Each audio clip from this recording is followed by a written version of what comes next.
Assalamualaikum warahmatullahi wabarakatuh. Selamat pagi Ananda semua. Kembali kita bertemu dalam mata pelajaran IPA. Itu pertemuan kedua. Ini adalah lanjutan pertemuan kita yang pertama kemarin.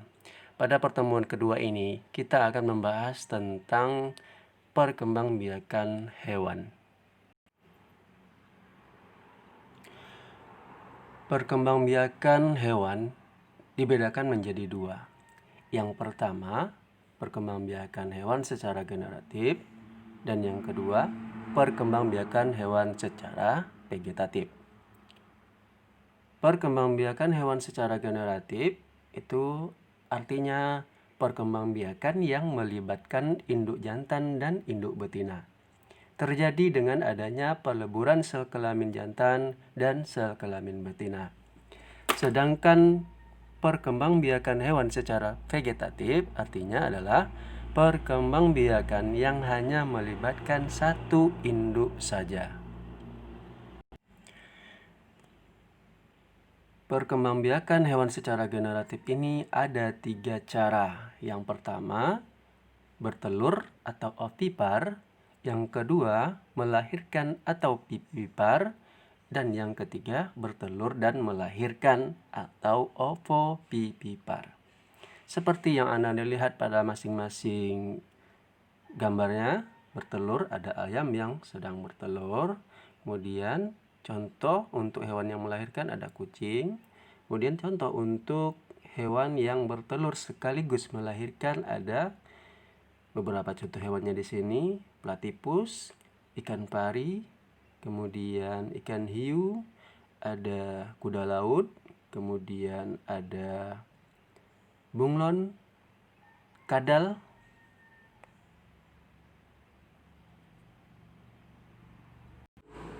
Nah, sekarang kita bahas satu persatu tentang perkembangbiakan hewan secara generatif ini. Yang pertama, bertelur. Hewan yang berkembang biak dengan cara bertelur disebut hewan ovipar. Contohnya yang pertama ada unggas. Kelompok unggas ini termasuk burung, ayam, bebek, kemudian ada serangga, diantaranya ada kupu-kupu, belalang, kumbang, semut. Nah, itu termasuk serangga. Kemudian ada amfibi. Contohnya adalah katak. Selanjutnya reptil.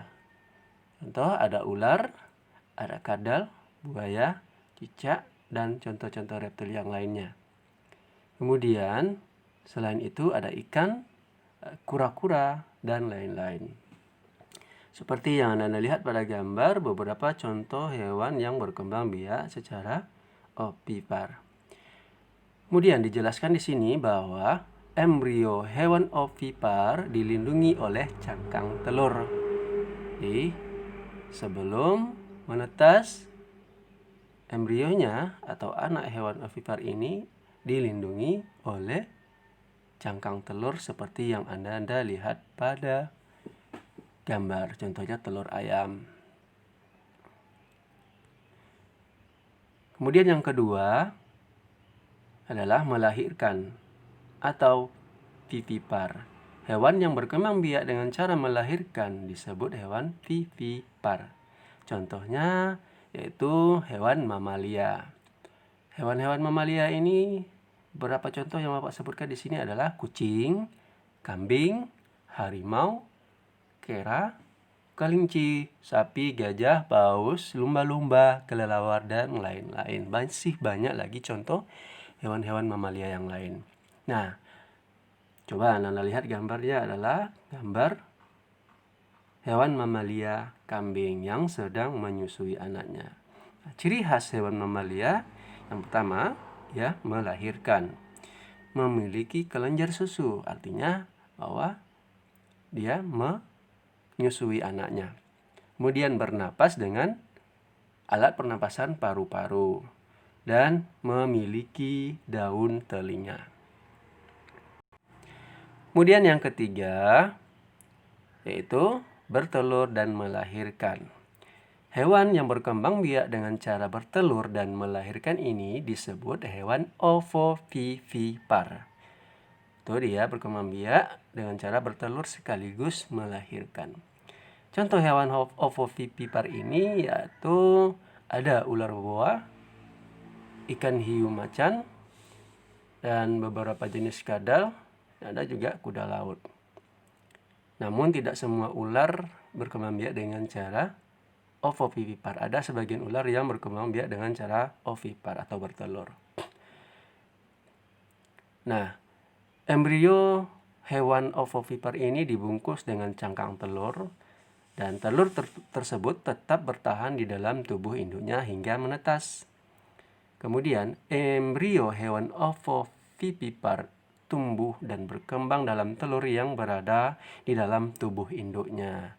Telur akan menetas dan anak hewan dikeluarkan dari tubuh induk betina seperti melahirkan. Itulah makanya dia disebut sebagai hewan ovovivipar, bertelur sekaligus melahirkan. Nah, itu tadi 3 cara perkembangbiakan hewan secara generatif. Kita ulangi, yang pertama adalah bertelur atau ovipar, yang kedua melahirkan atau vivipar, yang ketiga bertelur dan melahirkan atau disebut ovovivipar. Nah, selanjutnya kita masuk kepada perkembangbiakan hewan secara vegetatif. Perkembangbiakan hewan secara vegetatif ini merupakan perkembangbiakan yang hanya melibatkan satu induk saja. Jadi, tidak melalui proses perkawinan, tidak melalui proses peleburan sel kelamin jantan dan sel kelamin betina. Nah, biasanya terjadi pada hewan tingkat rendah. Yang pertama yaitu hewan yang tidak bertulang belakang, serta hewan yang memiliki sistem pencernaan, sistem pernapasan, dan sistem peredaran darah yang sederhana. Contoh hewan yang tingkat rendah ini yang pertama ada hidra, kemudian cacing, tumbuhan spons, dan ubur-ubur. Seperti yang Anda bisa lihat pada gambar, ada hidra, cacing, spons, ubur-ubur. Nah, ini adalah hewan-hewan, contoh-contoh hewan tingkat rendah yang berkembang biak secara vegetatif. Perkembangbiakan hewan secara vegetatif ini dapat dilakukan dengan dua cara. Yang pertama itu fragmentasi. Fragmentasi adalah perkembangbiakan pada hewan dengan memotong bagian tubuhnya menjadi beberapa bagian. Nah, potongan tubuh tersebut kemudian tumbuh menjadi individu baru. Contohnya adalah fragmentasi pada cacing planaria atau cacing pipih. Nah, seperti yang kita lihat pada gambar, ini adalah skema fragmentasi pada cacing pipih atau cacing planaria. Kemudian induknya akan terbelah menjadi beberapa bagian atau memotong bagian tubuhnya. Kemudian setiap bagian tubuh tersebut akan menjadi individu baru. Dari satu individu menjadi 2 atau bisa 3 atau lebih individu barunya. Yang kedua adalah dengan cara pembentukan tunas. Hewan yang dapat berkembang biak dengan cara tunas ini contohnya yaitu hidra dan ubur-ubur. Tunas akan tumbuh dari tubuh induk, kemudian melepaskan diri dan berkembang biak menjadi individu baru atau individu dewasa yang dapat berkembang biak lagi. Seperti yang Anda lihat pada gambar contoh hidra. Kemudian dari satu individu, kemudian induknya ini membentuk tunas. Nah, tunas ini nanti akan melepaskan diri dan terpisah dari induknya akan tumbuh menjadi individu dewasa. Nah, itulah cara perkembangbiakan hewan secara vegetatif. Kita kita ulangi. Yang pertama adalah dengan cara fragmentasi, yang kedua dengan cara pembentukan tunas.